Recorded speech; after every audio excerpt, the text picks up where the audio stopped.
Terima kasih untuk Anda yang masih bergabung bersama kami dan pemirsa di segmen ini kita akan review bagaimana jalannya perdagangan di sepanjang hari ini.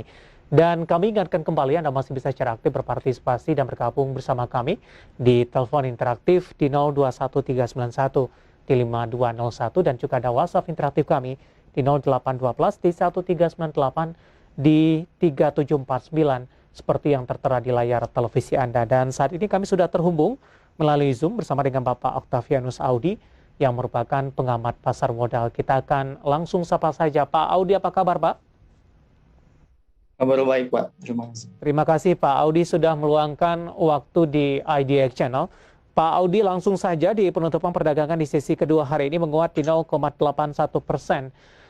Cukup menarik kalau kita perhatikan di sepanjang perdagangan hari ini Pak Audi, karena di pembukaan sesi pertama pada pagi tadi sempat mengalami koreksi cukup dalam dan meninggalkan level 6.100-an, tepatnya di 6.086.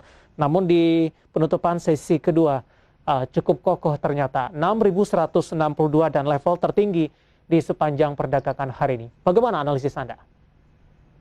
Ya, ini kurang lebih memang didorong oleh sentimen dari komoditas. Kalau bisa kita lihat sendiri, memang eh, beberapa hari terakhir ini memang komoditas ini menjadi leadingnya untuk pergerakan saham khususnya di Bursa Efek Indonesia. Dan memang beberapa sektor yang terdampak dari kenaikan harga komoditas itu kita bisa lihat memang ini sudah naiknya cukup signifikan untuk pekan ini. Jadi memang kurang lebih didorong oleh euforia dari harga komoditas dan itu akan menjadi sentimen untuk pasar kita ke depannya. Dan kalau kita tahu juga bahwa memang untuk pendapatan dari Indonesia juga memang masih ditopang juga oleh sektor komoditas. Jadi memang seiring dengan berjalannya kenaikan dari harga komoditas itu, saya pikir ini akan mendongkrak juga untuk laba dari perusahaan khususnya juga, ataupun juga nanti ke depannya untuk pendapatan di Indonesia itu sendiri.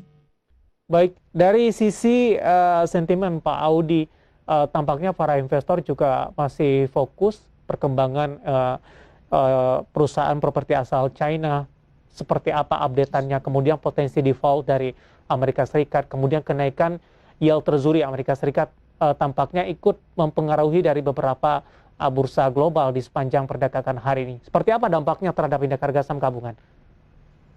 Ya, pertama-tama kalau kita lihat memang sepanjang khususnya ini sudah hampir 1 sampai 2 bulan terakhir, ISG kita ini sebenarnya belum bergerak konfirmasi apakah dia melanjutkan tren uptrendnya yang terjadi sejak bulan Maret tahun lalu.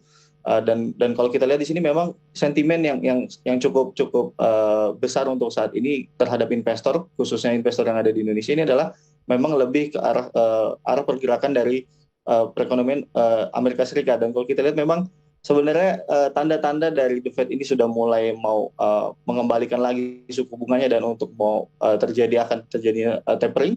Ini sebenarnya sudah terlihat dari inflasinya. Dan kalau kita lihat data inflasi di US ini sebenarnya sudah tertinggi mendekati sejak krisis tahun 2008. Jadi memang mau tidak mau dengan adanya perbaikan ekonomi dari sisi produksinya, lalu kita lihat juga dari sisi inflasinya sudah mulai melewati batas 4% yang memang sebelumnya ini selalu di 4% dan sekarang sudah mencapai 5%. Jadi saya pikir dengan adanya indikator-indikator tersebut, The Fed kemungkinan besar akan menaikkan suku bunganya di tahun ini. Ya kemungkinan memang akan di akhir tahun, dan itu akan menjadi sentimen yang cukup negatif juga untuk indeks kita. Dan terlihat juga memang kita sebenarnya masih belum bisa tembus level 6.200 untuk saat ini. Jadi memang itu salah satunya. Lalu kalau kita lihat dari perkembangan kasus properti di China, di Evergrande, dan kalau kita lihat memang ada titik keputusan bahwa akhirnya perusahaan diminta untuk menjual lembar sahamnya ini ke pemerintah. Jadi ini saya pikir salah satu menanggulangi beban utang yang sangat besar, dan kalau kita lihat memang itu juga akan berdampak ke Indonesia. Kenapa? Karena kita untuk dagang memang ini cukup besar antara ekspor impor dengan China. Jadi ketika nanti China ada satu penghambat pertumbuhannya, ini otomatis Indonesia juga akan berdampak seperti itu. Baik, Pak Audi, tadi juga sudah kita sampaikan Pak, ini terkait dengan topik kita di IDX Second Session Closing untuk kali ini.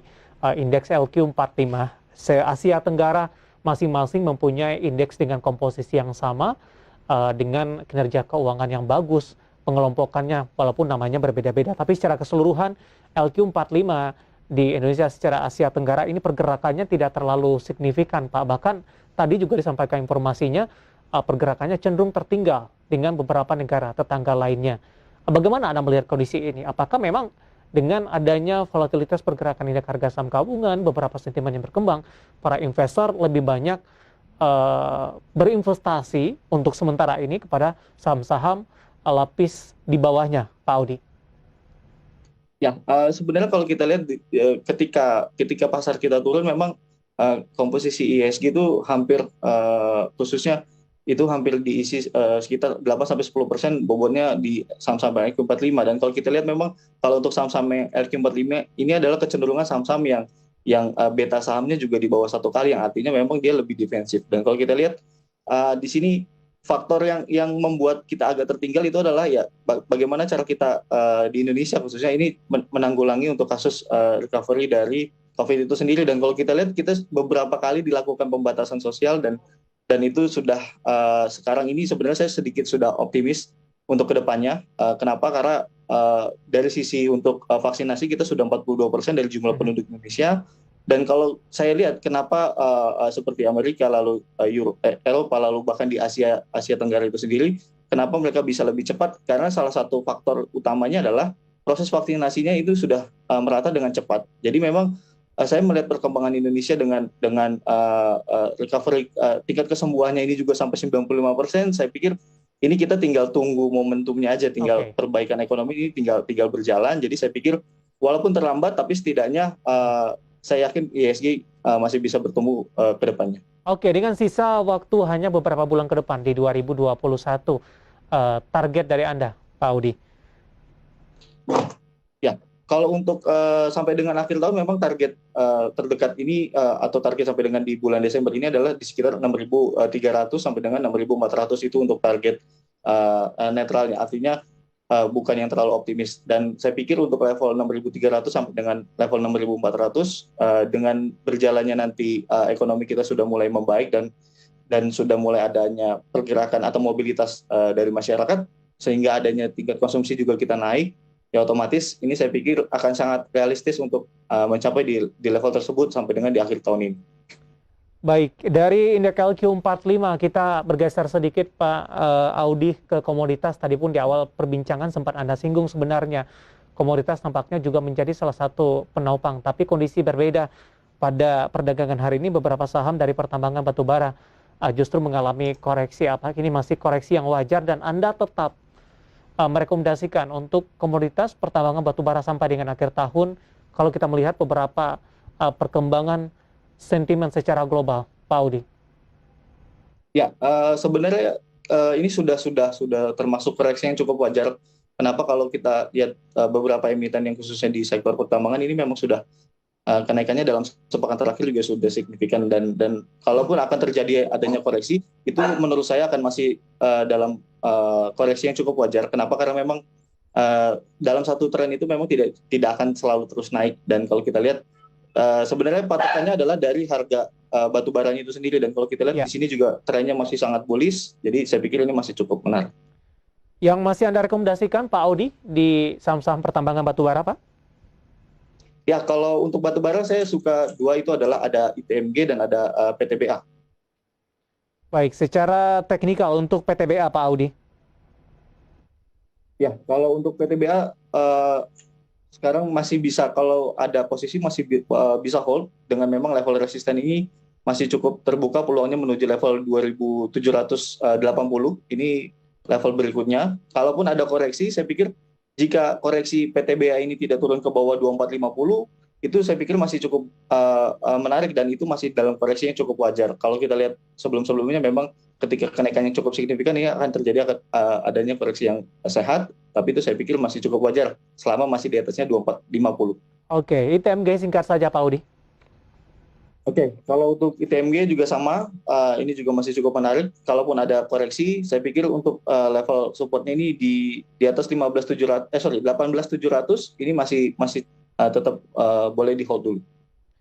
Baik, PTBA dan ITMG masih direkomendasikan untuk saham-saham pertambangan batubara di tengah koreksi yang terjadi di penutupan sesi kedua hari ini, dan lagi-lagi keputusan investasi tetap ada di tangan Anda para investor dan trader pasar modal Indonesia.